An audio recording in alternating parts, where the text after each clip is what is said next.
Hello everyone and welcome back to the channel. Today I want to talk about something simple, familiar and deeply emotional. Comfort food and family memories. Have you ever smelled something cooking and suddenly been taken back to your childhood?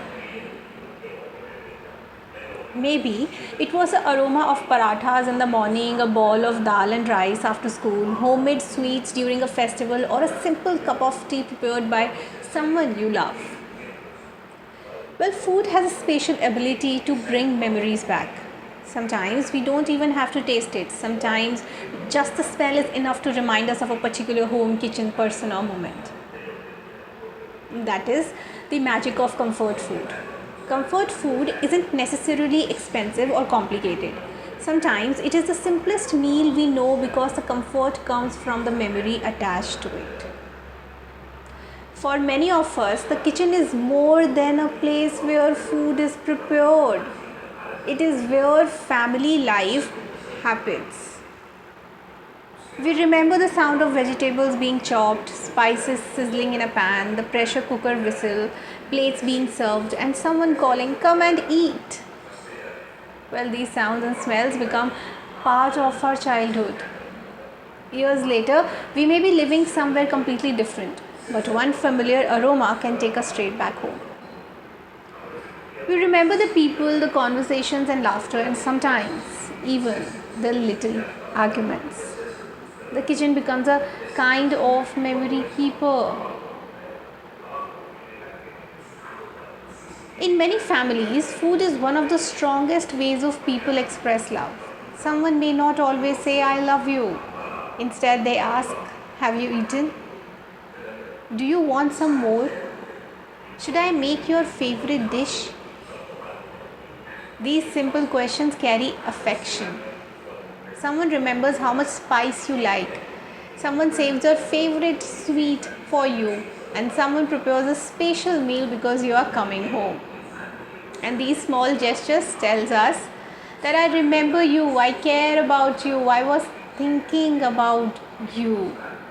And those memories can stay with us for years. So they're like family recipes. Okay, so family recipes are also pieces of family history. Our mothers and grandmothers often don't use exact measurements. They simply know how much of each ingredient to add. They learned from their mothers through experience and years of cooking. And that's why recreating a family recipe can sometimes feel impossible. You may use the same ingredients and follow the same steps, but it still doesn't taste exactly the same. Perhaps what is missing isn't an ingredient. Perhaps it is the person who made it. It is their kitchen, their hands, their voice, and the memory sounding the meal. And that is why family recipes should be preserved. Ask your parents or grandparents how they learned their favorite recipes. Ask them who taught them. Ask when they used to prepare the dish. You may discover that you are learning much more than cooking, and you are learning your family story.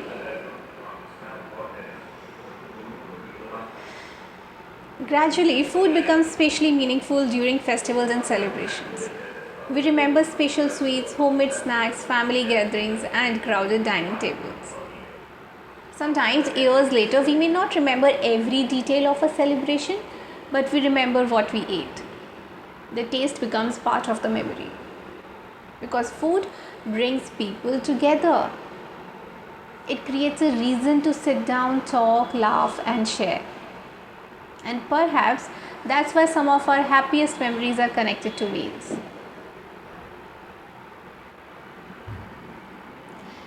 Childhood has a very special relationship with food. Do you know that? And you know what? Maybe there was a dish you always asked for. Maybe you refused to eat vegetables. Maybe someone packed your favorite snack for school. Maybe a family member brought home something special after work. But the truth is, as children, we don't always understand the effort behind these things. We simply enjoy them. But when we grow older, we begin to appreciate them differently. We realize that someone planned the meal, bought the ingredients, prepared the food, and served it with love. A simple meal feels precious. So, when we leave home, our relationship with food often changes.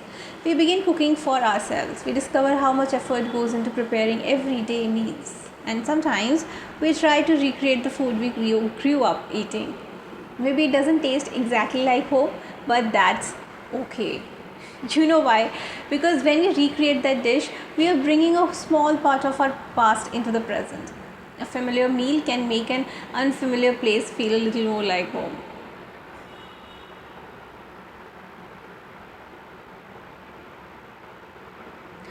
Now, there are like comfort foods. Comfort foods can also help us during difficult days. When we are tired, stressed, lonely, or homesick, we often crave something familiar.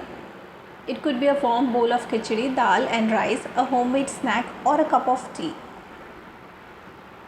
It may not solve our problems, but it can give us a moment of warmth and familiarity. So sometimes we don't need a solution, we simply need something that reminds us of home.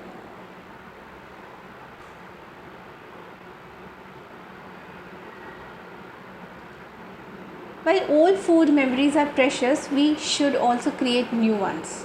Okay, like cook with your family, try a new recipe together, have a meal without phones. Ask your parents or grandparents about their favorite childhood dishes. Or you can just write down family recipes. Take photographs, share meals with friends, and don't worry if everything isn't perfect. The food doesn't have to look like it came from a restaurant. Sometimes the meal that goes slightly wrong becomes a story everyone remembers.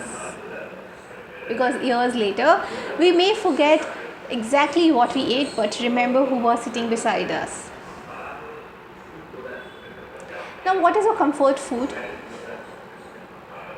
So, I really want to ask you, what is your comfort food? Is it something your mother makes?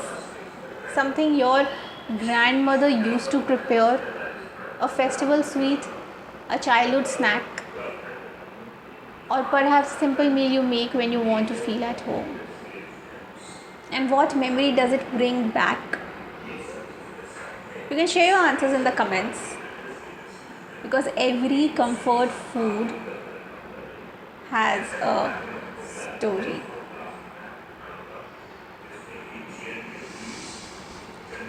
Food is much more something we eat. It can be a connection to our childhood. It can preserve family traditions. It can remind us of people we love. It can bring people together. And sometimes it can make us feel at home when we are far away from home. Our lives are not made only of big achievements and major milestones. You know that. They're also made of small moments, like a Sunday lunch, a cup of tea, a family breakfast, a shared dessert, a recipe passed from one generation to another, and someone asking, "Have you eaten?" And these moments may seem ordinary when they happen, but years later they can become priceless. So, the next time you sit down for a family meal, slow down. Look around the table. Enjoy the food. Listen to the stories. Appreciate the people around you. Because someday you may realize that what you thought was simply dinner was actually a memory being created. Thank you so much for watching. If you enjoyed this video, don't forget to like, share and subscribe. Until next time, keep cooking, keep sharing and keep creating beautiful memories around the table.